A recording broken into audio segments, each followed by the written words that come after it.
Assalamualaikum warahmatullahi wabarakatuh. Perkenalkan, nama saya Fadila Hilma Mawardah. Saya berasal dari kelas D. Di sini saya akan mempresentasikan mengenai fatwa dan jurisprudensi. Saya akan menjelaskan tentang fatwa terlebih dahulu. Fatwa secara istilah disebut sebagai suatu penjelasan tentang hukum atau ajaran Islam mengenai permasalahan yang dihadapi atau ditanyakan oleh individu atau kolektif atau masyarakat tentang permasalahan agama. Dan fatwa secara bahasa berarti jawaban atas pertanyaan atau hasil ijtihad atau ketetapan hukum mengenai suatu kejadian sebagai jawaban atas pertanyaan. Untuk ruang lingkupnya, fatwa itu sebagai keterangan tentang hukum syariat bersifat tidak mengikat. Saya lebih jelasnya memahami sebagai fatwa ini pertama muncul karena adanya pertanyaan dari seseorang yang disebut sebagai mustafti. Kemudian fatwa ini harus dikeluarkan oleh mufti, yaitu seseorang yang ahli dalam bidang agama. Kemudian yang disebut fatwa itu merupakan jawaban yang dikeluarkan oleh mufti itu sendiri. Jadi fatwa ini ada karena didahului oleh pertanyaan mengenai hukum syar'i secara individu maupun kolektif. Tetapi seiring dengan perkembangan zaman, terutama di Indonesia ini, lembaga fatwa itu mengeluarkan fatwa tidak hanya dengan menunggu pertanyaan dahulu, tetapi lembaga tersebut mengeluarkan fatwa dengan berdasarkan permasalahan yang sedang terjadi. Jadi lembaga fatwa ini lebih bersifat aktif. Sebagai contohnya, seorang suami menolak istrinya melalui handphone. Kemudian suami tersebut bertanya kepada ulama.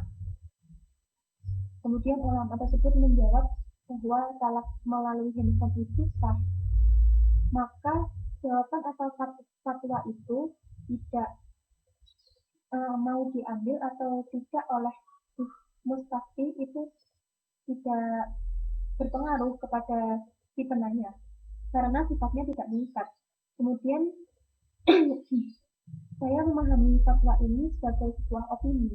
Jadi jawaban dari seorang ulama itu bisa berbeda-beda. Misalnya saja seorang suami tadi bertanya kepada ulama kedua, dan ulama tersebut mengatakan bahwa talaknya itu tidak sah karena melalui handphone. Jadi mustafti itu boleh mengambil antara dua keputusan yang berbeda tadi, dan mau mengambil atau tidak itu tidak mempengaruhi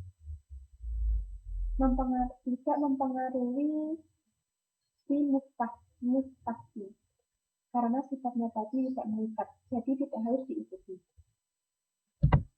Kemudian yang kedua mengenai qadha. Qadha menurut bahasa artinya menyempurnakan, menunaikan, mewajibkan, perintah, dan memutus perselisihan. Qadha menurut istilah merupakan keputusan suatu pemerintah atau menyampaikan hukum syar'i dengan jalan penetapan. Ruang lingkup qadha. Di sini qadha itu ada karena munculnya suatu laporan berupa persengketaan permohonan oleh si pemohon atau penggugat. Maka sifat qadha ini berupa keputusan mengikat dan harus diikuti. Sama halnya dengan hukum. Kalau hukum itu di ranah umum, tetapi kalau qadha ini berada di ranah agama. Jadi ketetapannya itu berdasarkan hukum Islam. Dan qadha ini memproduksi vonis. Oleh karena itu qadha bersifat mengikat atau harus diikuti, harus dilakukan.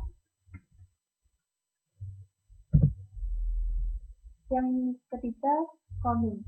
Qanun dalam Kamus Besar Bahasa Indonesia merupakan undang-undang, peraturan, sifat undang-undang, dan hukum atau kaidah. Dan konun secara istilah merupakan peraturan perundang-undangan atau aturan hukum yang berlaku di wilayah tertentu. Konun ini berlaku di wilayah hukum Islam. Dan konun di setiap wilayah itu berbeda-beda. Konun ini merupakan undang-undang yang terdiri dari bab, ayat, dan pasal. Untuk ruang lingkupnya, konun berlandaskan Al-Quran dan hadis, atau tidak boleh bertentangan dengan syariat Islam. Adanya konun ini berorientasi kepada kepentingan dan kemaslahatan warga setempat, atau wilayah yang menetapkan konun sebagai undang-undangnya. Jadi, konun itu hanya mengikat sebatas warga yang di negaranya menggunakan konun sebagai hukumnya dan diperuntukkan bagi mereka yang mempunyai permasalahan yang dibawa ke ranah hukum Islam.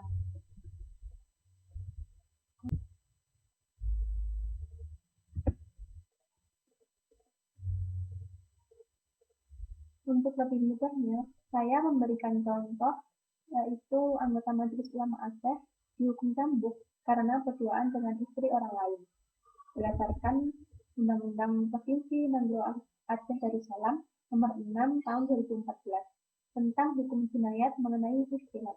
Di sini kita dapat memahami bahwa dihukum cambuk itu merupakan qadha, yaitu ketetapan atau keputusan seorang qadhi. Sementara konunnya undang-undangnya itu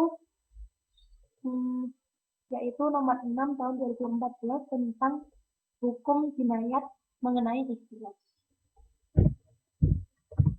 Yang terakhir mengenai jurisprudensi. Jurisprudensi secara bahasa berasal dari kata jurisprudensi, yaitu berasal dari bahasa Belanda, dan jurisprudens dari Prancis, yang berarti peradilan tetap atau hukum peradilan. Sementara jurisprudensi menurut istilah merupakan putusan-putusan dari hakim atau pengadilan terdahulu yang telah berkekuatan hukum tetap dan diikuti oleh para hakim atau peraturan lain dalam memutus perkara yang sama. Dalam praktiknya, jurisprudensi ini ada karena didukung oleh Pasal 16 Ayat 1 Tahun 2002 tentang kekuasaan kehakiman, yang pasalnya berbunyi, pengadilan tidak boleh menolak untuk memeriksa, mengadili, atau memutus suatu perkara yang diajukan dengan dalih bahwa hukum itu tidak ada atau kurang jelas, melainkan hakim itu harus memeriksa dan mengadili. Untuk ruang lingkupnya, suatu putusan yang dapat dijadikan jurisprudensi itu harus memiliki nilai terobosan hukum dan telah diikuti secara konstan oleh hakim lain. Jurisprudensi yang didominasi oleh putusan-putusan dari pengadilan negara tertinggi sampai Mahkamah Agung dalam konteks sistem hukum Indonesia. Hal ini tidak terlepas dari kecenderungan pengadilan yang lebih rendah untuk mengikuti putusan pengadilan yang lebih tinggi. Jadi ruang lingkup jurisprudensi ini berada dalam peradilan umum, yaitu pengadilan tingkat pertama di wilayah kabupaten, pengadilan tinggi di provinsi, kemudian Mahkamah Agung. Demikian tadi yang dapat saya sampaikan. Apabila terdapat salah kata, saya mohon maaf. Wassalamualaikum warahmatullahi wabarakatuh.